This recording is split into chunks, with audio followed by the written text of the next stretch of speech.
कह रहा हूँ, ये बात इंडियन एस्ट्रोनॉमिकल टेक्स्ट सूर्य सिद्धांता में लिखी गई है, जिसके मुताबिक 4 युगों से गुजरने वाले ब्रह्मांड के आखिरी युग कलयुग में महाप्रलय बस 4,26,877 ईयर्स में आने वाला है। तो क्या इसी कयामत के बाद कलयुग का अंत होगा? और एक चीज, भगवत पुराण के मुताबिक 4 युगों में से सबसे पहले सतयुग के वक्त ह्यूमंस की average life span 1 lakh years हुआ करती थी, और वहीं कलयुग में इंसान बस सिर्फ 50 सालों तक ही जिएगा, इसका जिक्र हुआ है। पर आज इंसान तो ऑन एन एवरेज 72.98 ईयर्स तक जीता है। तो क्या पृथ्वी के विनाश की भविष्यवाणी गलत हो सकती है, या फिर सही गलत भविष्यवाणी और महाप्रलय ये सब कुछ महज हमारे दिमाग का एक भ्रम है? क्योंकि साइकोलॉजी एक बहुत ही गहरा विषय है जो हमेशा से इंसान के चीजों को समझने के लिए, उन्हें आसान बनाने के लिए खुद बहुत सारे नए नए कॉन्सेप्ट्स को जन्म देता है जो शायद एग्जिस्ट भी नहीं करते हो। एग्जाम्पल के लिए, जैसे देखिए ये क्लाउड में कैसे इंसान की शक्ल दिखाई दे रही है, तो क्या वाकई में इस क्लाउड में इंसान की शक्ल है? तो क्या ऐसे में हम खुद ही हमारे अंत की कहानी लिख रहे हैं? चलिए जानते हैं इन सभी सवालों के जवाब हमारे आज के इस रोमांचक वीडियो में, जिसका टाइटल है When and How Will Kaliyug End? तो क्यों ना कलयुग के अंत की कहानी, कलयुग कब खत्म होगा, इसी से शुरू की जाए। दरअसल कलयुग आज से 4,26,877 ईयर्स बाद, यानी कि 4,28,899 सीई को खत्म होगा, या फिर एडी भी कह सकते हैं अगर कुछ लोग उस टर्म से फेमिलियर है तो। उसके बाद क्या सब कुछ खत्म हो जाएगा? Well, not exactly. कलयुग के खत्म होने के बाद हिंदू धार्मिक टेक्स्ट के मुताबिक चतुर्युगों का एक पूरा साइकिल कंप्लीट होता है और फिर से एक नया साइकिल शुरू हो जाता है, जो शुरू होगा वापस से सतयुग के रूप में। और हमें इन चतुर्युगों यानी कि 4 युगों के बारे में सूर्य सिद्धांता जैसे एस्ट्रोनॉमिकल और भगवत पुराण जैसे रिलीजियस टेक्स्ट से पता चला है। लेकिन आप शायद यही सोच रहे होंगे कि कैलकुलेशंस हमें कैसे पता चले, राइट? तो भगवत पुराण के मुताबिक सतयुग 17,28,000 सालों तक, त्रेता युग 12,96,000 ईयर्स तक, द्वापर युग 8,64,000 ईयर्स और कलयुग 4,32,000 ईयर्स तक के लिए सीमित होता है।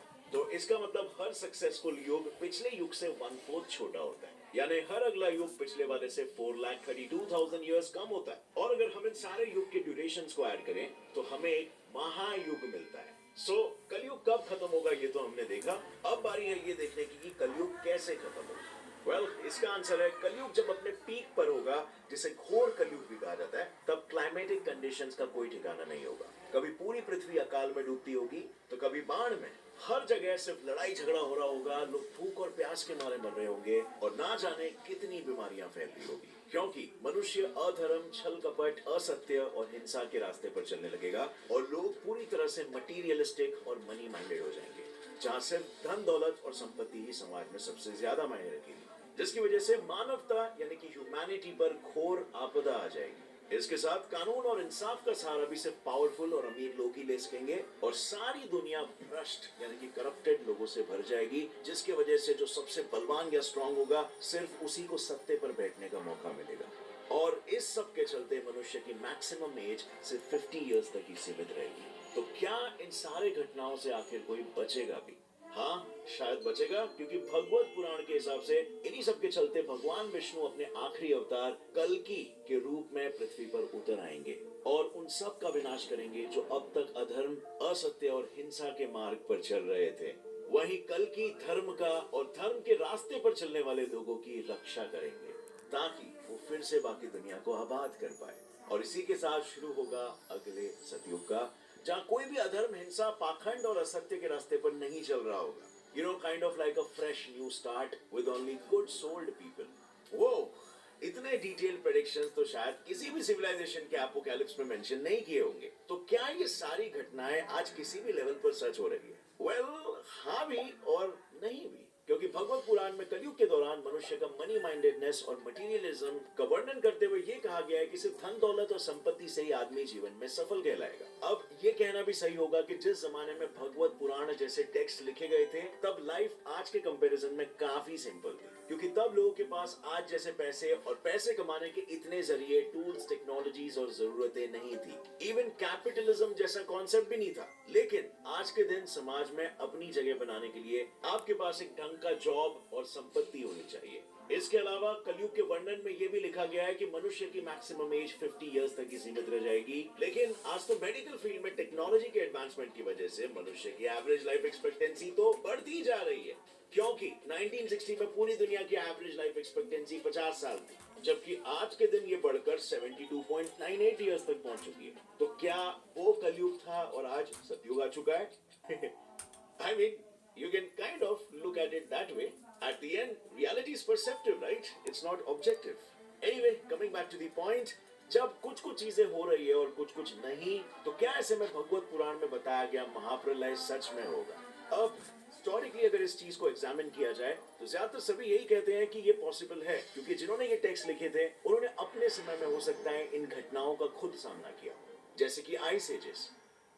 हमें यह पता है कि हर सक्सेसिव आइस एज के बीच में करीबन 2.6 मिलियन ईयर्स का गैप होता है और लास्ट आइस एज करीब 12,000 साल पहले खत्म हुआ था। वही हमें यह भी पता है कि युगा का साइकिल यानी कि महायुग 43,20,000 ईयर्स तक चलता है। तो यह भी हो सकता है कि तभी के लोगों ने लास्ट आइस एज या उसके आफ्टर इफेक्ट्स को खुद एक्सपीरियंस किया हो और अपने जनरेशंस तक फैलाया कहानियों के जरिए, और इन एक्सपीरियंसेस से उन्होंने ऑब्जर्वेशंस के जरिए क्लाइमेट या वेदर में पैटर्न्स को पहचाना, जिससे उन्हें यह पता चला कि फ्यूचर में भी ऐसे क्लाइमेटिक चेंजेस आ सकते हैं। आइस एजेस के अलावा हमें करीब हर एंशिएंट सिविलाइजेशन से एक फ्लड मिथ देखने को मिलता है, और इन फ्लड मिथ्स की कहानियां एक भयानक बाढ़ का वर्णन करती है जो पूरे पृथ्वी को डुबा देती है, और हमेशा एक सेंट्रल कैरेक्टर, एक हीरो, प्रकृति और मनुष्य को बचाता है। अब ये कहानियां काफी सारे सिविलाइजेशन में हमें सुनने मिलती है। Kind of like the humans are just so fascinated by something on the lines of messiah complex syndrome. अगर मैं हिंदुइज्म में इस स्टोरी की बात करूं तो भगवान विष्णु अपने पहले अवतार मत्स्य के रूप में मनु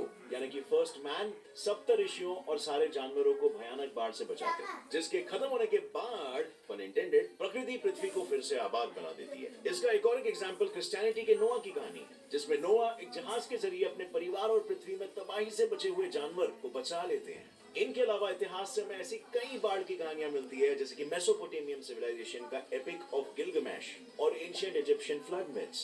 तो इनमें हमें बेसिकली एक ही टाइप का पैटर्न मिल रहा है, जिसे कहा जाता है फ्लड मिथ्स, जहां बेसिक स्टोरी सिमिलर है लेकिन डिटेल्स और कैरेक्टर्स अलग हो जाते हैं, और वो भी ऐसे सिविलाइजेशन से मिलता है जो कल्चरली बहुत ही अलग थे एक दूसरे से और बहुत ही दूर थे, और इसीलिए ये हो सकता है हमारे पूर्वजों ने काफी बार भयानक बाढ़ों का सामना किया हो। एंड अनफॉर्चुनेटली हमारे पास इसका कोई हिस्टोरिकल प्रूफ नहीं है। इसे काइंड ऑफ हम ट्राइबल एनेक्डोटल प्रूफ कह सकते हैं, क्योंकि धरती पर इतने पुराने फ्लड्स के कोई फिजिकल एविडेंस आज के दिन में नहीं मौजूद है। बट भयानक बाढ़ का सबूत भले ही ना मिले, लेकिन भगवत पुराण में हमें महाप्रलय का वर्णन मिलता है, जो पृथ्वी के इतिहास में हुए 5 मास एक्सटिंक्शन से मिलता जुलता है। यहाँ भयानक क्लाइमेटिक चेंजेस या एस्ट्रॉइड कोलिजन की वजह से सारी दुनिया में प्रकृति और जीवन करीब करीब पूरी तरह से मिट ही गए, और इसी एस्ट्रॉइड कोलिजन्स की तरह इतिहास के मुताबिक सिर्फ 10,000 साल पहले ही आज के सीरिया में भयानक मीटियोर स्ट्राइक की वजह से एक पूरा ह्यूमन सेटलमेंट तबाह हो गया था। अब ये सुनकर क्या आप लोग ने भी वही कनेक्शन बनाया जो मैंने बनाया, कि जो भगवत पुराण में वर्णन की गई घटना 10,000 साल पहले इतिहास में सच हो चुकी है? अगर हाँ, तो इससे ये जाहिर है कि हम लोगों ने मास एक्सटिंक्शन जैसी घटनाएं, जिसमें बाढ़, सूखा और मीटियोर स्ट्राइक्स आते हैं, और रियल लाइफ इवेंट्स को कनेक्ट कर हमने इनको सच मान लिया है। हम मनुष्य प्रकृति की घटनाओं को बहुत सीरियसली लेकर उनमें पैटर्न्स ढूंढते हैं और उनके जरिए फ्यूचर प्रेडिक्ट करने की कोशिश करते हैं। भूलो मत, आपके दिमाग का मेन काम है सिर्फ और सिर्फ कंट्रोल एस्टैब्लिश करना, यानी कि फ्यूचर प्रेडिक्ट करना और मेक श्योर करना कि फ्यूचर में आपके सर्वाइवल के चांसेस सबसे हाई हो सके। दिमाग का बस ये इकलौता काम है, और इसी वजह से हम इस तरह प्रकृति की घटनाओं में पैटर्न्स ढूंढकर प्रेडिक्शंस करते हैं। लेकिन क्या इस तरीके से प्रेडिक्शंस करना सही है या फिर गलत है?